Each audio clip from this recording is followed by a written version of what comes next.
ಭಗವತೆ ವಾಸುದೇವಾಯ. ಓಂ ನಮೋ ಭಗವತೆ ವಾಸುದೇವಾಯ. ಓಂ ನಮೋ ಭಗವತೆ ವಾಸುದೇವಾಯ.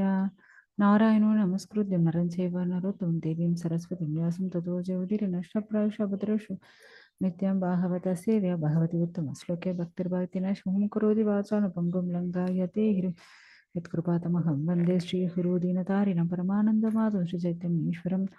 ಓಂ ಜ್ಞಾನತಿಮಿರಾಂಧಸ್ಯ ಜ್ಞಾನಾಗ್ನಶಲಾಕಯ ಚಕ್ಷುರ್ಮಿಲಿತಮೇನ ತಸ್ಮೈ ಶ್ರೀ ಗುರುವೇ ನಮಃ.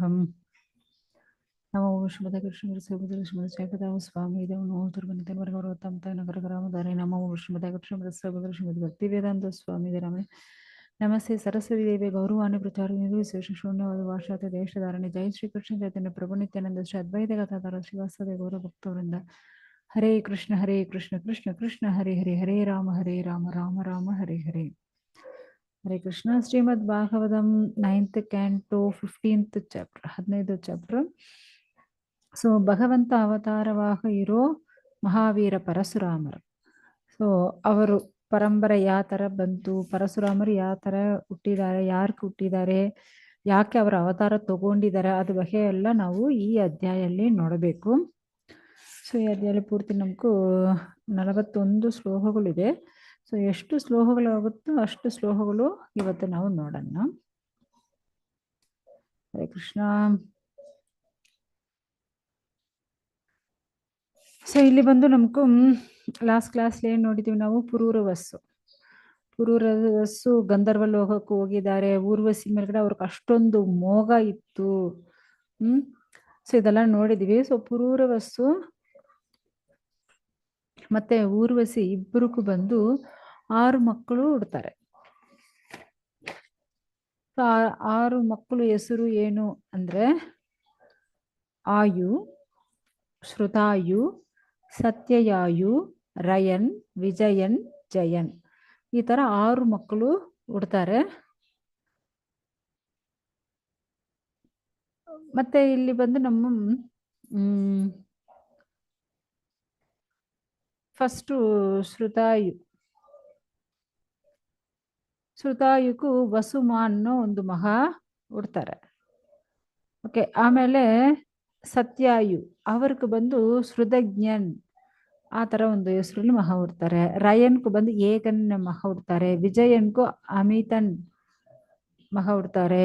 ವಿಜಯನ್ಗೂ ಭೀಮನ್ ಹುಡ್ತಾರೆ. ಮತ್ತೆ ಭೀಮನ್ಗೂ ಯಾರು ಹುಡ್ತಾರೆ ಅದೆಲ್ಲ ನಾವು ನೋಡೋಣ. ಅದೇ ತರ ಈ ಆಯು ಫಸ್ಟ್ ಮಗ ಇದ್ದಾರಲ್ವಾ, ಸೊ ಅವರ ಬಗ್ಗೆ ನಾವು ಬಂದು 17 ಅಧ್ಯಾಯಲ್ಲಿ ನೋಡ್ಬೋದು. ಇವಾಗ ನಾವು 15 ಅಧ್ಯಾಯ ನೋಡ್ತಾ ಇದ್ವಿಲ್ವಾ, ಸೊ ಅವ್ರ ಬಗ್ಗೆ ನಾವು 17 ಅಧ್ಯಾಯಲ್ಲಿ ನೋಡೋಣ. ಮತ್ತೆ ಇರೋ ಮಕ್ಕಳ ಬಗ್ಗೆ ಈ ಅಧ್ಯಾಯಲ್ಲಿ ನಾವು ನೋಡಬೇಕು. ಸೊ ಆಮೇಲೆ ಏನು, ವಿಜಯನ್ ಮಗ ಯಾರು, ಭೀಮನು. ಸೊ ಭೀಮನ್ ಮಗ ಕಾಂಚನನು, ಕಾಂಚನನ್ ಮಗ ಹೋತ್ರಕನು, ಅವರ ಮಗ ಬಂದು ಜಹ್ನು. ಸೊ ಜಹ್ನು ಮಹರ್ಷಿನು ಜಹ್ನು ಮಹರ್ಷಿ ಏನ್ ಮಾಡ್ತಾರೆ, ಅದ ಗಂಗಾ ಅಷ್ಟು ಬೇಗ ಓಡೋಡಿ ಬರುತ್ತೆ. ಸೊ ಆವಾಗ ಈ ಮಹರ್ಷಿನು ಆಶ್ರಮ ಅಲ್ಲ ಗಂಗಾ ನಾಶ ಮಾಡ್ಬಿಡುತ್ತೆ. ಸೊ ಅದಕ್ಕೆ ಈ ಜಹ್ನು ಮಹರ್ಷಿಗೆ ಕೋಪ ಬಂದು ಏನ್ ಮಾಡ್ತಾರೆ, ನೀರು ಪೂರ್ತಿ ಅವರೇ ಕುಡಿದು ಬಿಡ್ತಾರೆ. ಮತ್ತೆ ಪೂರ್ತಿ ಗಂಗಾ ಅವ್ರ ಹೊಟ್ಟೆಯಲ್ಲಿ ಇರುತ್ತೆ. ಸೊ ಮತ್ತೆ ಬಂದು ಭಗೀರಥ ಬಂದು ರಿಕ್ವೆಸ್ಟ್ ಮಾಡ್ತಾರೆ, ಸ್ವಾಮಿ ಈ ತರ ನನ್ನ ಪಿತೃಗಳು ಅವರೆಲ್ಲ ಮೋಕ್ಷ ಹೋಗ್ಬೇಕು, ದಯವಿಟ್ಟು ಬಿಡೀನು ರಿಕ್ವೆಸ್ಟ್ ಮಾಡೋದಿಂದ ಮತ್ತೆ ಜಹ್ನು ಮಹರ್ಷಿ ಮತ್ತೆ ಗಂಗಾನಿ ಬಿಡ್ತಾರೆ. ಸೊ ಅದಕ್ಕೆ ಗಂಗಾಕು ಮತ್ತೊಂದು ಹೆಸರು ಬಂದಿದೆ, ಜಾಹ್ನವಿ. ಗಂಗಾಕು ಮತ್ತೊಂದು ಹೆಸರು ಏನು, ಜಾಹ್ನವಿ. ಯಾಕಂದ್ರೆ ಜಹ್ನು ಮಹರ್ಷಿ ಮತ್ತೆ ಅವ್ರನ್ನ ಬಿಟ್ಟಿದ್ದಾರೆ. ಓಕೆ, ಅದಕ್ಕೆ ಗಂಗಾಕು ಜಾಹ್ನವಿನ ಹೆಸರು ಬಂತು. ಆ ಜಹ್ನು ಮಹರ್ಷಿ ಮಗ ಯಾರು ನೋಡಿದ್ರೆ ಪುರು ಮಗ ಯಾರು ಅಂದ್ರೆ ಬಾಲಕನ್. ಸೊ ಬಾಲಕನ್ ಮಗ ಯಾರು ಅಂದ್ರೆ ಅಜಗನ್ ಮಗ ಯಾರು ಅಂದ್ರೆ ಕುಶನುಕು ಬಂದು 4 ಮಕ್ಕಳು ಹುಟ್ಟಿದ್ದಾರೆ. ಕುಶನುಕು 4 ಮಕ್ಕಳಿದ್ದಾರೆ.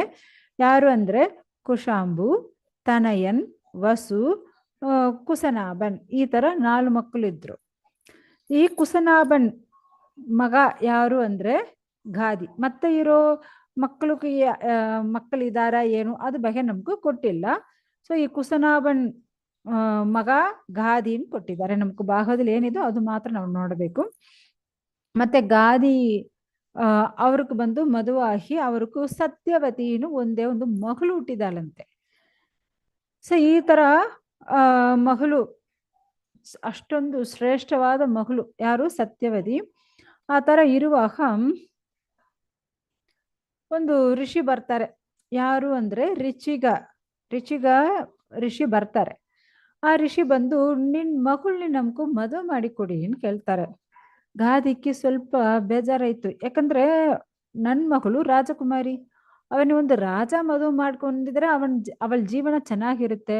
ಆದ್ರೆ ಈ ತರ ಋಷಿ ಬಂದು ಕೇಳ್ತಾರೇನು, ಇದು ಯಾವ ತರ ನಾವು ನೆಗ್ಲೆಕ್ಟ್ ಮಾಡಬೇಕು ಆ ತರ ಯೋಚನೆ ಮಾಡ್ತಾರೆ. ಯಾಕಂದ್ರೆ ಎಲ್ಲಾ ತಂದೆಗೆ ಅವ್ರ ಮಕ್ಕಳು ಚೆನ್ನಾಗಿರ್ಬೇಕು ಯೋಚನೆ ಮಾಡ್ತಾರಲ್ವಾ. ಸೊ ಆ ತರ ಗಾದಿ ಬಂದು ಯೋಚನೆ ಮಾಡ್ತಾರೆ. ಈ ಋಷಿನೇ ಇಲ್ಲ ಕೊಡಲ್ಲ ಆಗಲ್ಲ ಅಂತ ಹೇಳಿದ್ರೆ ಮತ್ತೆ ಶಾಪ ಕೊಟ್ಟಿದ್ರೆ ಏನ್ ಮಾಡೋದು. ಸೊ ಅದಕ್ಕೆ ಇವರಿಗೆ ಒಂದು ಯೋಚನೆ ಮಾಡ್ತಾರೆ.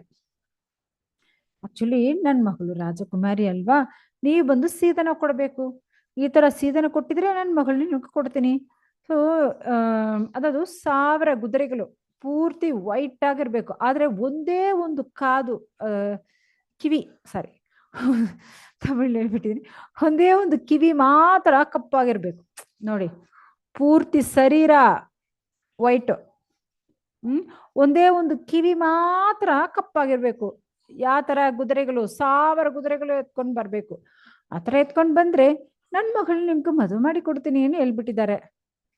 ಸೊ ಗಾದಿ ತುರಂತ ಈ ತರ ಹೇಳ್ಬಿಟ್ಟಿದ್ದಾರೆ, ಏನ್ ಮಾಡೋದು ಯೋಚನೆ ಮಾಡಿ ರಿಚಿಗರು ಹೋಗ್ಬಿಡ್ತಾರೆ. ಹೋಗಿ ಅವರೇನ್ ಮಾಡ್ತಾರೆ ಗೊತ್ತಾ, ಅವರು ತುರಂತ ವರುಣ ದೇವನ್ನೇ ಯಜ್ಞ ಮಾಡ್ತಾರೆ. ಅವರು ಶ್ರೇಷ್ಠವಾದ ಋಷಿ ಅಲ್ವಾ, ಅವ್ರಿಗೇನು ತುರಂತ ವರುಣ ದೇವನ್ನು ನೆನೆಸ್ಕೊಂಡು ಯಜ್ಞ ಮಾಡ್ತಾರೆ. ಯಜ್ಞ ಮಾಡಿ ನಮ್ಗೆ ಈ ತರ 1000 ಕುದುರೆಗಳು ಬೇಕು, ಒಂದು ಕಿವಿ ಮಾತ್ರ ಕಪ್ಪಾಗಿರ್ಬೇಕು, ಆ ತರ ಕುದುರೆಗಳು ಬೇಕು ಅಂತ ಕೇಳುವಾಗ ವರುಣ ದೇವನು ಕೊಟ್ಬಿಡ್ತಾರೆ. ನೆಕ್ಸ್ಟ್ ಡೇ ಬಂದ್ಬಿಡ್ತಾರೆ ಅವರು, ಯಾರು ರಿಚಿಗರು 1000 ಕುದುರೆಗಳು ಎತ್ಕೊಂಡ್ ಬಂದ್ಬಿಡ್ತಾರೆ. ಎತ್ಕೊಂಡ್ ಬಂದು ರಾಜ ಗಾದಿ ಹತ್ರ ಕೊಡ್ತಾರೆ. ನೋಡಿ ನೀವು ಕೇಳಿದಿರಲ್ವಾ, ಪೂರ್ತಿ 1000 ಕುದುರೆಗಳು ಪೂರ್ತಿ ವೈಟ್ ಆಗಿದೆ, ಒಂದೇ ಒಂದು ಕಿವಿ ಮಾತ್ರ ಕಪ್ಪಾಗಿರುತ್ತೆ. ನೀ ಕೇಳೋ ತರ ನಾವು ಎತ್ಕೊಂಡ್ ಬಂದ್ಬಿಟ್ಟಿದ್ರಿ, ನಮ್ಗೂ ನಿನ್ ಮಗಳನ್ನ ಕೊಟ್ಬಿಡು, ಮದುವೆ ಮಾಡಿ ಕೊಡು ಅಂತ ಕೇಳ್ತಾರೆ. ಮತ್ತೆ ಇವ್ರಿಗೆ ಆಶ್ಚರ್ಯ ಆಯ್ತು, ಗಾದಿಗೆ ಆಶ್ಚರ್ಯ ಆಯ್ತು, ಏನಪ್ಪಾ ಇದು, ನಾವು ಯಾವ ತರ ಹೇಳಿದ್ರೋ ಇವ್ರು ಇಷ್ಟು ಬೇಗ ನೆಕ್ಸ್ಟ್ ಡೇ ಎತ್ಕೊಂಡ್ ಬಂದ್ಬಿಟ್ಟಿದ್ರು. ಇವರು ಶ್ರೇಷ್ಠವಾದ ಋಷಿ, ಮತ್ತೆ ಇವರ ಹತ್ರ ನಾವ್ ಏನ್ ಮಾಡಕ್ ಆಗಲ್ಲ, ನಾವ್ ಹೇಳಿದ ತರ ಆ ತರ ಮದುವೆ ಮಾಡಿ ಕೊಟ್ಬಿಡೋಣ ನಾನು. ಮತ್ತೆ ಸತ್ಯವದಿನಿ ಋಷಿಗೆ ಮದುವೆ ಮಾಡಿ ಕೊಟ್ಬಿಡ್ತಾರೆ. ಸೊ ಸತ್ಯವದಿ ಋಚಿಗರ ಜೊತೆಯಲ್ಲಿ ಅವರು ಕಾಡಕ್ಕೆ ಹೋಗ್ಬಿಡ್ತಾರೆ. ಅಲ್ಲಿ ಹೋಗಿ ಅವರು ಋಷಿಗೆ ಅಷ್ಟು ಸೇವೆ ಮಾಡಿಕೊಂಡು ಸಂತೋಷವಾಗಿ ಇದ್ದಾರೆ. ಸೊ ಈ ತರ ಸಂತೋಷವಾಗ ಇರೋ ಸಮಯದಲ್ಲಿ ಒಂದು ಟೈಮ್ ಏನಾಯ್ತು ಅಂದ್ರೆ, ಕಾದಿ ರಾಜ ಇದ್ದಾರಲ್ವಾ, ಅವರ ಹೆಂಡತಿ ಇದ್ದಿರೋದು ಒಂದು ಮಗಳು, ಆ ಮಗಳಿಗೂ ಮದುವೆ ಮಾಡಿ ಕೊಟ್ಟಾಯ್ತು. ಮತ್ತೆ ಏನ್ ಮಾಡೋದೂನು ಆ ಮಹಾರಾಣಿ ಏನ್ ಮಾಡ್ತಾರೆ, ಏನೋ ತೀರ್ಥಯಾತ್ರೆ ಹೋಗ್ತಾರೆ. ಸೊ ತೀರ್ಥಯಾತ್ರೆ ಎಲ್ಲ ಹೋಗಿ ಅಲ್ಲಿ ಸುತ್ಕೊಂಡು ಬರುವಾಗ, ಓಕೆ ಈ ಸೈಡ್ ಇರೋ ಈ ಕಾಡಿಲಲ್ವಾ ನನ್ನ ಮಗಳು ಮತ್ತೆ ಸನ್ನಿನ್ ಲಾಕ್ ಏನ್ ಹೇಳ್ತಾರೆ, ಸಾರಿ ಮಾತಾಜಿ, ಅಳಿಯ, ಕರೆಕ್ಟ್, ಅಳಿಯ. ಸೊ ನನ್ ಮಗಳು ಮತ್ತೆ ಅಳಿಯ ಇಲ್ಲೇ ಇದಾರೇನೋ ಅವರು, ಮತ್ತೆ ಆ ಕಾಡು ಒಳಗಡೆ ಬರ್ತಾರೆ. ಒಂದು ನಿಮಿಷ, ನಮ್ಗೂ ಬರೋದು ಅಷ್ಟೇ. ಓಕೆ, ಸೊ ಇಲ್ಲಿ ಅವರು ಇರ್ತಾರೇನೋ, ಆ ಮಹಾರಾಣಿ ಆ ಕಾಡಕ್ಕೂ ಬರ್ತಾರೆ. ಸೊ ಬಂದು ನೋಡುವಾಗ ಅವಳ ಮಗಳನ್ನ ವಿಚಾರಣೆ ಮಾಡ್ತಾರೆ, ಚೆನ್ನಾಗಿದೆಯಮ್ಮ, ಹಾ ಚೆನ್ನಾಗಿದ್ದೀನಿ, ಚೆನ್ನಾಗಿ ನೋಡ್ಕೊಳ್ತಾರೆ ನಮ್ನೆ. ಆದ್ರೆ ಮದುವಾಗಿ ಎಷ್ಟೋ ತಿಂಗಳಾಯ್ತು, ಮತ್ತೆ ಮಕ್ಕಳೇನಾಗಿಲ್ವಾ, ಇಲ್ಲ.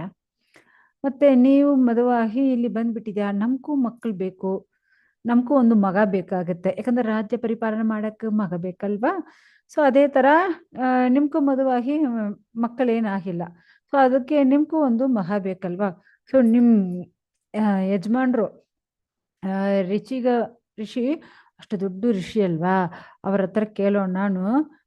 ಕೇಳ್ತಾರೆ, ಈ ಥರ ನನ್ನ ಮಗಳಿಗೂ ಒಂದು ಮಗ ಬೇಕು, ನನಗೂ ಒಂದು ಮಗ ಬೇಕು. ಸೊ ದಯವಿಟ್ಟು ನಮ್ಮಿಬ್ಬರಿಗೂ ಮಕ್ಕಳು ಆಗೋ ಥರ ಒಂದು ಯಜ್ಞಲ್ಲಿ ಪಾಯಸ ಮಾಡಿ ಕೊಡಿ. ಈ ಥರ ನೀವು ಭಗವಂತನ ಬೇಡ್ಕೊಂಡು ಕೊಡಿ ಏನು ಆ ಥರ ಕೇಳ್ತಾರೆ ಇಬ್ಬರು ಸೇರಿ.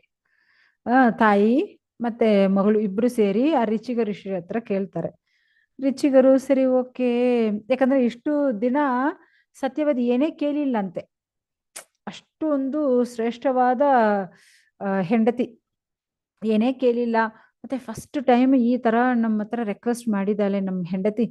ಓಕೆ, ನನ್ನ ಹೆಂಡತಿಗೋಸ್ಕರ ಮತ್ತೆ ನಾನು ಅವರ ತಾಯಿ, ಹೆಂಡತಿ ತಾಯಿ, ಸೊ ಇಬ್ಬರಿಗೋಸ್ಕರ ನಾವು ಈ ತರ ಒಂದು ಯಾಗ ಮಾಡೋಣ. ನಾನು ಈ ತರ ಒಂದು ಯಾಗ ಮಾಡಿ ನಿವೇದನ ಎಲ್ಲ ಮಾಡಿ, ಸೊ ಅವ್ರೇನ್ ಮಾಡ್ತಾರೆ, ಯಾಕಂದ್ರೆ ಕಾದಿ ಮತ್ತೆ ಅವ್ರ ಹೆಂಡತಿ ರಾಜ ಕ್ಷತ್ರಿಯರುಗಳಲ್ವಾ, ಸೊ ಅವ್ರಿಗೋಸ್ಕರ ಅವರು ಕ್ಷತ್ರಿಯ ತೇಜಸ್ಸಿಂದು ಮಂತ್ರಗಳು ಓದಿ ಅವ್ರಿಗೂ ಆ ತರ ಪಾಯಸ, ಕ್ಷತ್ರಿಯ ತೇಜಸ್ಸಿಂದು ಒಂದು ಮಹಾ ಹುಟ್ಟಬೇಕು ಆ ತರ ಒಂದು ಪಾಯಸ ರೆಡಿ ಮಾಡಿ ಇಡ್ತಾರೆ. ಮತ್ತೆ ಇವರು ಋಷಿಗಳಲ್ವಾ, ಋಚಿಗರಾಗಲಿ ಮತ್ತೆ ಸತ್ಯವತಿ ಇಬ್ಬರು ಕಾಡಲ್ಲಿ ಇದ್ಕೊಂಡು ಈ ತರ ಬ್ರಾಹ್ಮಣರು ಋಷಿಗಳು, ಸೊ ಅದಕ್ಕೆ ಬ್ರಹ್ಮ ತೇಜಸ್ಸಿಂದು ಒಂದು ಪಾಯಸ ಮಾಡಿ ಈ ತರ ಎರಡು ರೆಡಿ ಮಾಡಿದ್ದಾರೆ, ಎರಡು ರೆಡಿ ಮಾಡಿ ಇಟ್ಬಿಟ್ಟಿದ್ದಾರೆ. ಇಟ್ಬಿಟ್ಟು ಈ ತರ ನಿವೇದನ ಹಾಕಿ ಮತ್ತೆ ಅವರು ಅವರ ಹೆಂಡತಿ ಹತ್ರ ಹೇಳ್ತಾರೆ, ಸತ್ಯವತಿ ಹತ್ರ ಹೇಳ್ತಾರೆ, ಇದು ಬಂದು ನಿನ್ನ ತಾಯಿಗೆ ಕೊಟ್ಬಿಡು, ಇದು ನೀವು ಕುಡಿಬೇಕು. ಸೊ ಅದಕ್ಕೆ ನಾವು ಎರಡು ಮಾಡಿದೀನಿ ಇನ್ನು ಕೊಟ್ಬಿಟ್ಟು ಅವರು ಮತ್ತೆ ಸ್ನಾನ ಮಾಡಕ್ಕೂ ನದಿಗೆ ಹೋಗ್ಬಿಡ್ತಾರೆ. ಸೊ ಈ ತರ ಹೋದ್ಮೇಲ್ಗಡೆ ಈ ಕಾದಿ ಹೆಂಡತಿ ಇದಾರಲ್ವಾ, ಅವ್ರಿಗೂ ಒಂದು ಯೋಚನೆ, ಇವರು ಈ ರಿಚಿಗರು ಅವರ ಹೆಂಡತಿ ಸತ್ಯವತಿಗೂ ಮಾತ್ರ ಏನಾದ್ರು ಸ್ಪೆಷಲ್ ಆಗ ಮಾಡಿರ್ತಾರೆ,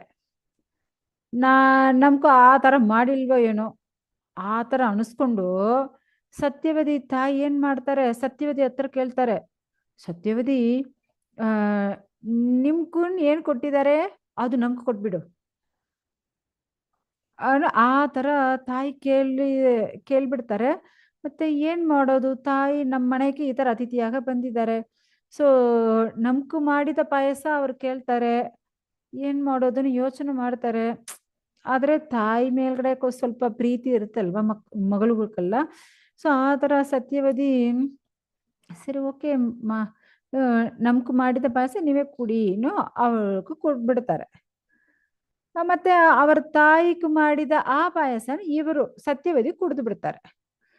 ಕುಡಿದ ಮೇಲ್ಗಡೆ ಇವಾಗ ಸ್ನಾನ ಎಲ್ಲ ಮುಡಿಸ್ಕೊಂಡು ಇವಾಗ ರಿಚಿಗರು ಇಲ್ಲಿ ವಾಪಸ್ ಬರ್ತಾರೆ.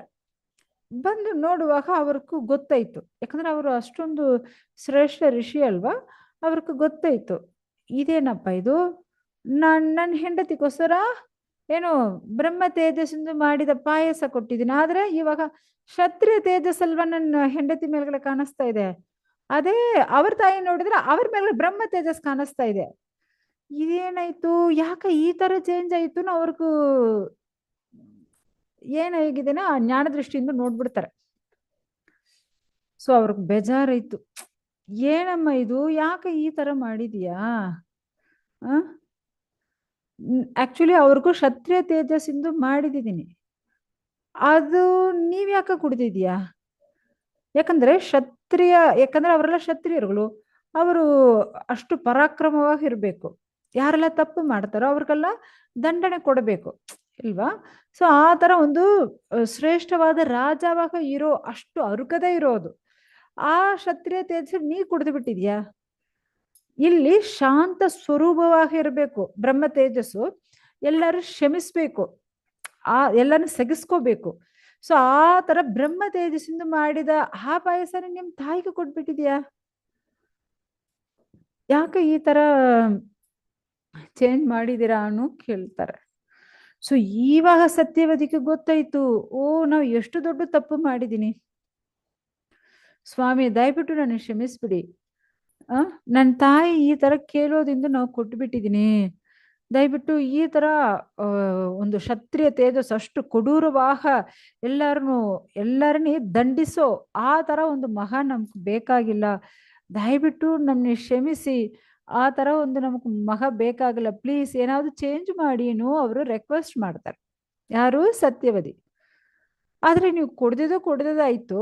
ಆದ್ರೆ ಬೇಕಂದ್ರೆ ನಿನ್ಕು ಮಗವಾಗ ಹುಟ್ಟೋ ಆ ಶಕ್ತಿನಿ ಬೇಕಂದ್ರೆ ನೀನ್ ಮೊಮ್ಮಗನಾಗ ಚೇಂಜ್ ಮಾಡಕ್ಕಾಗತ್ತೆ, ಆದ್ರೆ ನೀನ್ ಪರಂಪರೆಯಲ್ಲೇ ಬರ್ತಾರೆ. ಸೊ ಅದಕ್ಕೆ ಆ ತೇಜಸ್ ಅವರು, ಯಾಕಂದ್ರೆ ಅವ್ರು ಅಷ್ಟು ದೊಡ್ಡ ಋಷಿ ಅಲ್ವಾ, ಅವ್ರಿಗೂ ಏನ್ ಮಾಡ್ತಾರೆ, ಮಗವಾಗ ಹುಟ್ಟೋ ಆ ತೇಜಸ್ಸಿನಿ ಮತ್ತೆ ಮೊಮ್ಮಗನಾಗ ಹುಟ್ಟಬೇಕು ಆ ತರ ಅವರು ಚೇಂಜ್ ಮಾಡ್ಬಿಡ್ತಾರೆ. ಸೊ ಅದಿಂದು ಸತ್ಯವದಿಗೂ ರುಚಿಗರಕ್ಕೂ ಯಾರು ಹುಡ್ತಾರೆ ಅಂದ್ರೆ ಜಮದಗ್ನಿ. ಯಾರು ಹುಡ್ತಾರೆ? ಜಮದಗ್ನಿ ಋಷಿ ಹುಟ್ಬಿಡ್ತಾರೆ. ಅದೇ ತರ ಇವಾಗ ಸತ್ಯವದಿಗೆ ಸಹೋದರರು ಒಬ್ರು ಹುಟ್ಟಿದಾರಲ್ವಾ, ಅದಾದ ಕಾದಿ ಅವ್ರ ಕಾದಿ ಮತ್ತೆ ಕಾದಿ ರಾಜಕ್ಕೂ ಯಾರು ವಿಶ್ವಾಮಿತ್ರರು ಹುಟ್ಬಿಡ್ತಾರೆ. ನೋಡಿ, ಇಲ್ಲಿ ಸತ್ಯವದಿக்கு ಜಮದಗ್ನಿ ಹುಟ್ಬಿಡ್ತಾರೆ, ಅಲ್ಲಿ ಮಗವಾಗ ಜಮದಗ್ನಿ ಹುಟ್ಟಿದ್ದಾರೆ, ಮತ್ತೆ ಸಹೋದರನಾಗ ವಿಶ್ವಾಮಿತ್ರರು ಹುಟ್ಬಿಡ್ತಾರೆ.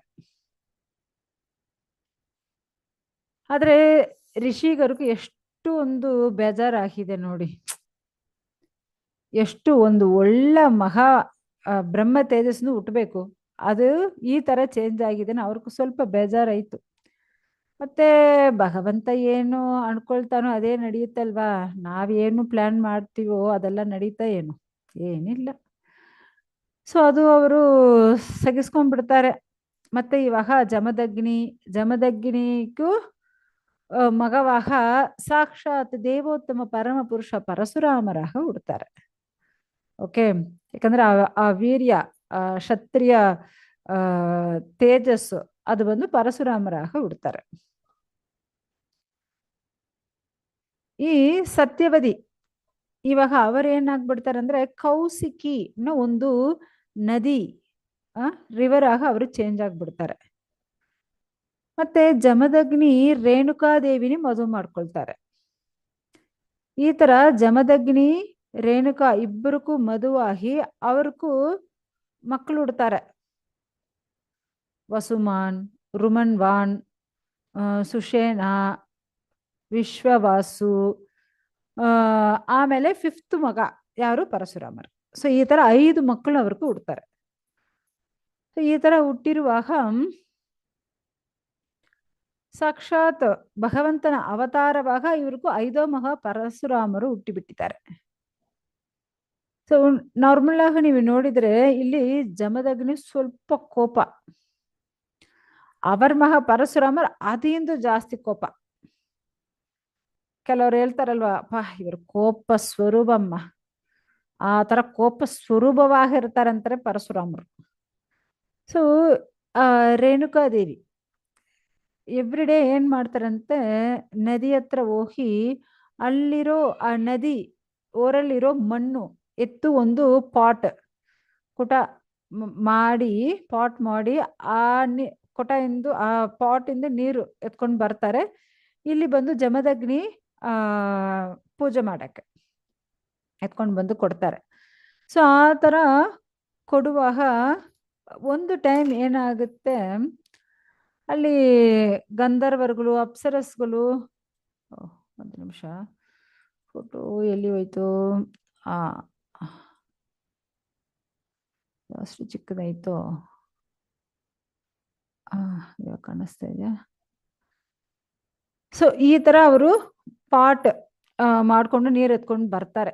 ಆ ತರ ಎತ್ಕೊಂಡು ಬರುವಾಗ ಇವರೇ ಇಲ್ಲಿ ಪೂಜೆ ಮಾಡೋದು. ಈ ತರ ಒಂದು ದಿನ ಅಲ್ಲಿ ಆ ನೀರು ಎತ್ಕೊಂಡು ಬರೋ ಆ ಜಾಗಲ್ಲಿ ಏನೋ ಗಂಧರ್ವರುಗಳು ಏನೋ ಅಷ್ಟು ಆ ತರ ಇದ್ರು, ಗಂಡ ಹೆಂಡತಿ ತರ ಇದ್ರು. ಅವನು ಅಷ್ಟು ಚೆನ್ನಾಗಿ ಡ್ಯಾನ್ಸ್ ಮಾಡೋದೆಲ್ಲ ನೋಡಿ, ಬಾ ಎಷ್ಟು ಸೌಂದರ್ಯವಾಗಿದ್ದಾನೆ, ಎಷ್ಟೊಂದು ಚೆನ್ನಾಗಿ ಡ್ಯಾನ್ಸ್ ಮಾಡ್ತಾನೆ, ಆ ತರ ಅವರು ಅನ್ಕೊಂಡ್ಬಿಡ್ತಾರೆ. ಸೊ ಅನ್ಕೊಂಡ್ಬಿಟ್ಟು ಅಷ್ಟು ಆಕರ್ಷಣವಾಗ ಇದ್ದಾನೆ ಆ ತರ ನೋಡ್ಬಿಡ್ತಾರೆ. ಸೊ ನೋಡುವಾಗ ಇವಾಗ ಅವರು ಓಕೆ ಟೈಮ್ ಆಯಿತು, ನಾವು ಪಾಟ್ ಮಾಡಿ ನೀರು ಎತ್ಕೊಂಡು ಹೋಗೋಣ. ನಾನು ಪಾಟ್ ಮಾಡ್ತಾರೆ, ಆದರೆ ಪಾಟ್ ಮಾಡೋಕ್ಕೆ ಆಗಿಲ್ಲ, ಜಾಸ್ತಿ ಲೇಟ್ ಆಯಿತು. ಮತ್ತೆ ರೇಣುಕಾದೇವಿ ಜಮದಗ್ನಿ ಋಷಿ ಹತ್ರ ಬರ್ತಾರೆ, ಈ ಥರ ಪಾಟ್ ಮಾಡೋಕ್ಕಾಗಿಲ್ಲ. ಸೊ ಜಮದಗ್ನಿ ಋಷಿ ಜ್ಞಾನ ದೃಷ್ಟಿಯಿಂದ ನೋಡ್ತಾರೆ. ಓ, ಇವರು ಬಂದು ಅಲ್ಲಿರೋ ಆ ಗಂಧರ್ವರುಗಳು ಸೌಂದರ್ಯ ನೀನು ನೋಡಿ ಸ್ವಲ್ಪ ಮೈಂಡ್ ಡೈವರ್ಟ್ ಆಯಿತು, ಅದಕ್ಕೆ ಇವ್ರಿಗೂ ಪಾಠ ಮಾಡೋಕ್ಕಾಗಿಲ್ಲ ಅನ್ನೋ ಅವ್ರಿಗೂ ಕೋಪ ಬಂದ್ಬಿಟ್ಟಿದೆ. ತುರಂತು ಫಸ್ಟ್ ಮಗ ವಸುಮಾನಿ ಕರೀತಾರೆ, ನಿನ್ನ ತಾಯಿ ತಲೆನೇ ಕತ್ತರಿಸಿಬಿಡು, ಮಾಡಿಲ್ಲ. ಮತ್ತೆ ಎರಡೋ ಮಗ ರುಮನ್ವಾಣಿ ಕರೀತಾರೆ, ನಿನ್ನ ತಾಯಿ ತಲೆ ಕತ್ತರಿಸು, ಅವನು ಮಾಡಿಲ್ಲ. ನೆಕ್ಸ್ಟು ಸುಷೇನ, ಸೊ ಆ ಮಗನೇ ಕರೀತಾರೆ, ನಿನ್ನ ತಾಯಿ ತಲೆ ಕತ್ತರಿಸು, ಅವನು ಮಾಡಿಲ್ಲ. ನೆಕ್ಸ್ಟ್ ವಿಶ್ವವಸು, ಆ ಮಗನೇ ಕರೀತಾರೆ, ನಿನ್ನ ತಾಯಿನ ಕತ್ತರಿಸು, ಅವನು ಮಾಡಿಲ್ಲ. ಜಮದಗ್ನಿಗೆ ಜಾಸ್ತಿ ಕೋಪ ಬಂದ್ಬಿಟ್ಟಿದೆ, ಏನಪ್ಪ ಇದು, ನನ್ನ ಮಕ್ಕಳು ನಾವು ಹೇಳೋ ಕೆಲಸ ಮಾಡಿಲ್ವೇ. ಸೊ ಅದಕ್ಕೆ ಕೋಪ ಬಂದು ಲಾಸ್ಟ್ ಪರಶುರಾಮರನ್ನ ಕರೀತಾರೆ. ಪರಶುರಾಮರ ಓಡೋಡಿ ಬರ್ತಾರೆ, ತಂದೆ ಏನ್ ಮಾಡಬೇಕು. ಪರಶುರಾಮ, ನಿನ್ನ ತಾಯಿ ತಲೆನ ಕತ್ತರಿಸ್ಬಿಡು, ಅದೇ ತರ ನಿನ್ನ ಸಹೋದರಗಳು, ನಿನ್ನ 4 ಜನ ಇದಾರಲ್ವ ಸಹೋದರಗಳು, ಅವರ ತಲೆನ ಕತ್ತರಿಸ್ಬಿಡು. ಮತ್ತೆ ಪರಶುರಾಮರು ಒಂದು ಕ್ಷಣ ಯೋಚನೆ ಮಾಡಿಲ್ಲಂತೆ, ಟಕ್ಕುನ್ನು ತಾಯಿ ತಲೆನೇ ಕತ್ತರಿಸ್ಬಿಡ್ತಾರೆ, ಅವರ ಸಹೋದರಗಳು 4 ಜನ ತಲೆನ ಕತ್ತರಿಸ್ಬಿಡ್ತಾರೆ. ಸೊ ಇವಾಗ ಜಮದಗ್ನಿಗೆ ಅಷ್ಟೊಂದು ಸಂತೋಷ ಇತ್ತಂತೆ. ಇವಾಗ ಕೇಳ್ತಾರೆ, ಮಗ ನಿನ್ಗೇನ್ ಬೇಕು, ಏನ್ ವರ ಬೇಕು. ನನ್ಗೆ 2 ವರ ಬೇಕು. ಓಕೆ ಹೇಳಿ. ನನ್ನ ತಾಯಿ ನನ್ನ ಸಹೋದರಗಳು ಮತ್ತೆ ಪ್ರಾಣ ಬರಬೇಕು. ಓಕೆ. ಸೆಕೆಂಡು, ನಿಮ್ಗೆ ಕೋಪ ನಿಮ್ಮನ್ನ ಬಿಟ್ಟು ಹೋಗ್ಬೇಕು, ಕೋಪವೇ ಪಡಬಾರ್ದು. ಓಕೆ, ಯಾಕಂದ್ರೆ ಅವ್ರು 2 ವರ ಕೇಳಿದ್ರೆ ಆ ಥರ 2 ವರ ಕೊಟ್ಬಿಡ್ತಾರೆ. ಸೊ ಅದೇ ತರ ಅವರ ತಾಯಿಗೂ ಮತ್ತೆ ಪ್ರಾಣ ಬಂದ್ಬಿಡುತ್ತೆ, ಮತ್ತೆ ಅವ್ರ ಸಹೋದರರು 4 ಜನಕ್ಕೂ ಮತ್ತೆ ಪ್ರಾಣ ಬಂದ್ಬಿಡುತ್ತೆ. ಸೊ ಆಮೇಲೆ ಮತ್ತೆ ಪರಶುರಾಮರು ಹೇಳ್ತಾರೆ, ನಾವು ಈ ತರ ತಾಯಿ ತಲೆನ ಕತ್ತರಿಸಿದ ಪಾಪ ನಮ್ಗೆ ಬಂದ್ಬಿಟ್ಟಿದೆ. ಸೊ ತಾಯಿ ತಲೆ ಕತ್ತರಿಸೋ ಸಹೋದರಗಳನ್ನೇ ಕತ್ತರಿಸಿದ ಆ ಪಾಪದಿಂದ ನಾವು ಬಿಡುಗಡೆ ಮಾಡಬೇಕು, ಅದಕ್ಕೆ ನಾವು ಹೋಗಿ ತಪಸ್ ಮಾಡ್ತೀನಿ, ನೀನು ಹೋಗ್ಬಿಡ್ತಾರೆ ಅವರು. ಯಾರು? ಪರಶುರಾಮರು. ಸೊ ಇವಾಗ ಪರಶುರಾಮರು ಎಲ್ಲೋ ಕಾಡು ಒಳಗಡೆ ಹೋಗಿ ಎಲ್ಲ ತಪಸ್ ಮಾಡ್ತಾ ಇದ್ದಾರೆ. ಇಲ್ಲಿ ಮತ್ತೆ ಜಮದಗ್ನಿ, ರೇಣುಕಾದೇವಿ, ಅವ್ರ ಮತ್ತೆ 4 ಮಕ್ಕಳು ಎಲ್ಲ ಇದ್ದಾರೆ. ಸೊ ಈ ತರ ಇರುವಾಗ ಒಂದು ದಿನ ಏನಾಯ್ತು, ಅಲ್ಲಿ ರಾಜ, ಆ ಜಾಗಕ್ಕೂ ಒಂದು ರಾಜ ಕಾರ್ತವೀರ್ಯಾರ್ಜುನ ಅವರು ಬರ್ತಾರೆ. ಕಾರ್ತವೀರ್ಯಾರ್ಜುನ ಒಂದು ರಾಜ ಹಂಟಿಂಗ್ ಮಾಡಕ್ಕೆ ಬರ್ತಾರೆ ಅಂದ್ರೆ ಅವ್ರ ಜೊತೆಲಿ ಅವ್ರು ಮಾತ್ರ ಬರ್ತಾರೆ ಏನು, ಜಾಸ್ತಿ ಜನಗಳು ಬರ್ತಾರೆ. ಅದಾವುದು ಸೇನಾಧಿಪತಿಗಳು ಮತ್ತೆ ಸೇವಕರುಗಳು ರಾಜ ಜೊತೆಲಿ ಜಾಸ್ತಿ ಬರ್ತಾರೆ. ಸೊ ಈ ತರ ಬರುವಾಗ ಎಷ್ಟೋ ಜನ ಬಂದ್ಬಿಟ್ಟಿದ್ದಾರೆ. 500-600 ಜನ. ಸೊ ಈ ಸೋಲ್ಜರ್ಸು ಅವರು ಇವರು ಎಲ್ಲ ಬಂದ್ಬಿಡ್ತಾರೆ. ಸೊ ಇಷ್ಟು ಜನ ಅಟ್ ಅ ಟೈಮು ಊಟಕ್ಕೆ ಸ್ವಲ್ಪ ಕಷ್ಟ ಅಲ್ವಾ. ಸೊ ಅಲ್ಲಿ ಜಮದಗ್ನಿ ಆಶ್ರಮ ಇರುತ್ತೆ. ಮತ್ತೆ ಜಮದಗ್ನಿ ಆಶ್ರಮಲ್ಲಿ ಇಷ್ಟು ಜನಗಳಿಗೆ ಏನು ಊಟ ಎಲ್ಲ ಸಿಕ್ಕಲ್ಲ, ಜಸ್ಟ್ ನೀರು ಮಾತ್ರ ಕುಡಿದುಕೊಂಡು ಹೋಗೋಣ ನಾನು ಯೋಚನೆ ಮಾಡ್ತಾರೆ.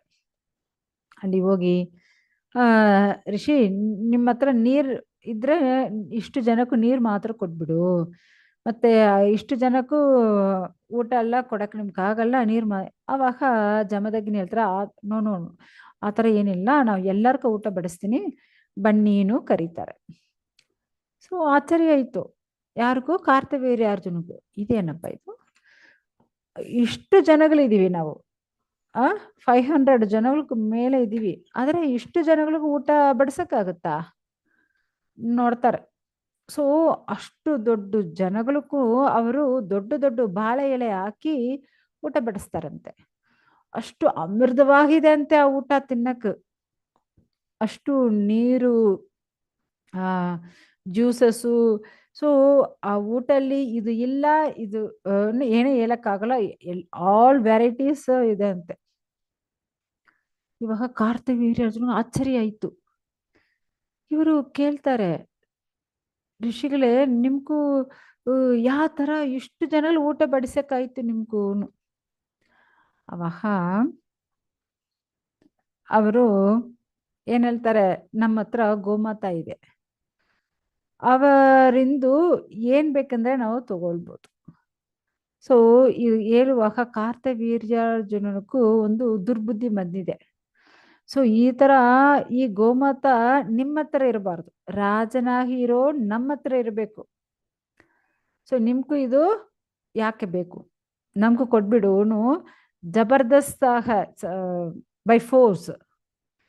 ಸೊ ಆ ಗೋಮಾತ ಅದು ಕರು ಎರಡನ್ನೂ ಆ ಕಾರ್ತವೀರ್ಯಾರ್ಜುನ ಎತ್ಕೊಂಡು ಹೋಗ್ಬಿಡ್ತಾರೆ. ಎತ್ಕೊಂಡು ಹೋಗುವಾಗ ಈ ನ್ಯೂಸು ಯಾರಿಗೋಯ್ತು? ಪರಶುರಾಮರಿಗೂ ಹೋಯ್ತು. ಮತ್ತೆ ಪರಶುರಾಮರು ಏನ್ ಮಾಡ್ತಾರೆ, ಹೋಗಿ ಕೇಳ್ತಾರೆ ಕೊಡೋನು. ಆದ್ರೆ ಕಾರ್ತವೀರ್ಯಾರ್ಜುನನು ಕೊಡಲ್ಲ. ಆಕ್ಚುಲಿ ಕಾರ್ತವೀರ್ಯಾರ್ಜುನನು ಒಂದು ದೊಡ್ಡ ಪರಾಕ್ರಮಶಾಲಿ. ಯಾಕಂದ್ರೆ ನೀವು ಒಂದು ನಿಮಿಷ,